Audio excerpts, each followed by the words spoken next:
Chris Lado. Welcome to Lado Files. So yeah, basically, so what you're saying is that those radars, definitely the energy from these balloons, these UAPs, were hitting their sensors, and most likely it was our forces just ignoring or choosing to ignore Yes, some of those and overlays. to be fair to Space Force, which operates the radars, they are looking primarily for ballistic missiles, and they're also like counting satellites. So that's their primary function. So they may not be looking at anything slower or smaller than what would be a ballistic missile or a satellite in orbit. But the point being is that the radar is capable of getting returns from an object like a balloon, capable of doing so.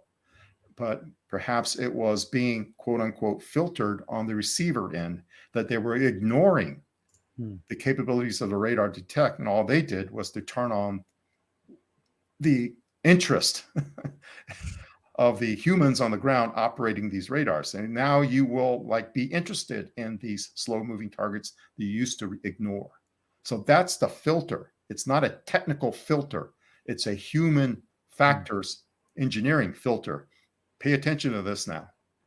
And something that Kirkpatrick said that my electronic intelligence trained ear heard, he said that we have all of the raw data from the radars. So the raw data is the unfiltered data. So we have the Pentagon spokesman saying, oh, we needed to filter the radar in order to see these things. And then Dr. Kirkpatrick, in testimony before the Senate Armed Services Committee, said that we have all of the raw radar data. And that's the transmitted signal hitting an object and coming back to the receiver before it gets filtered out by the humans on the ground. So he's talking about the radar track files. The digital radar track files has everything in it. If they want to, they can go back in there, as go back in the historical records, the archives of these digital track files, and they're going to find all kinds of UAPs in there if they wanted to. And they probably not want to, because they're focusing primarily on what's now. So, and also they're ignoring all this civilian reporting, and they should not ignore that. And I think they're saying, well, we want to work with these civilian organizations. Look, Dr. Kirkpatrick co-authored a report with Dr. Avi Loeb, and the key word there was mothership. That was mothership. interesting. Yeah. That's interesting. So I think one of the things that Aero will be doing in order to resolve these objects, and that's all they're doing, just resolving. That is, what are they and who should be looking at them?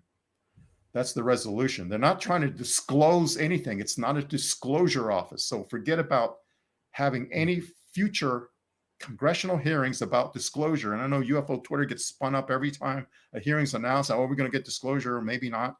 This isn't about disclosure. It's about resolution. That is, please identify what's flying in our airspace, and then come to some agreement as to the identity of that. But they're not going to disclose it's UAPs or whatnot. It's not a UAP task force type of thing, but they do look at UAPs.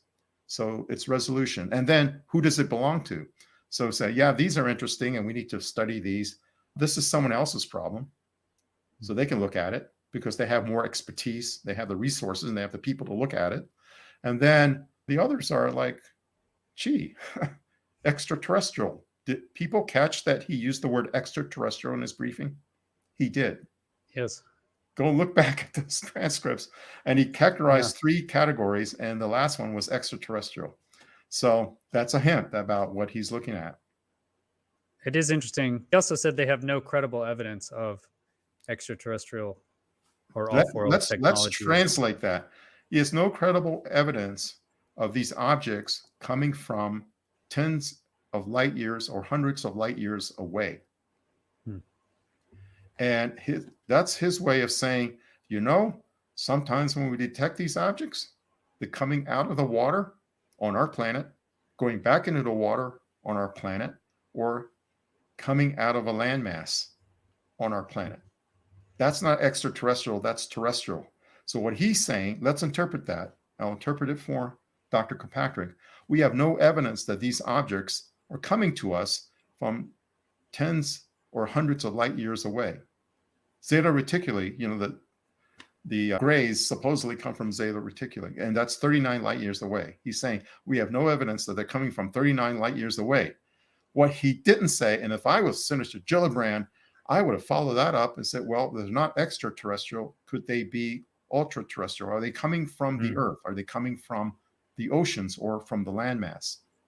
Are they popping out over the Arctic Circle and going into Antarctica? Talk about that, and they didn't raise that question at all. Yeah, you mentioned as well when you first came online is that these orbs, basically there was tracking of these orbs through some sort of infrared. I guess what can you talk about the orbs? Very gingerly, I can talk about infrared because those sensors are still flying up there, right? But for a long time, we looked at structured craft. That's what we saw. And some of them were like captured on radar. We had radar evidence of structured craft. We have eyewitness reports of structured craft. But there were also what I call light energy orbs because their signatures tend to be either invisible light that humans can see. For some reason, 600 nanometers or orange seems to be very popular to bandwidth within the light spectrum to see these, and also infrared, which we can feel infrared, but we not necessarily see infrared, at least humans can't. But these sensors can see both electro-optical and infrared imagery. And so when we start placing these type of sensors into orbit, that's when we start seeing these objects within view of the sensor. Now, to be clear, these sensors are in low Earth orbit, and some of them are in what we call a high elliptical orbit. So, at one part of the Earth, it's really close to the Earth, and then the other part of the Earth, it flies really high, and then it comes back down Earth. So the high part, the high elliptical, there's more time on target, more dwell on the target, real high. So you can determine that, okay, that's the part of the orbit over the parts of the Earth that we're interested in. So that would be like the Eastern Hemisphere, over Russia, over China, for example.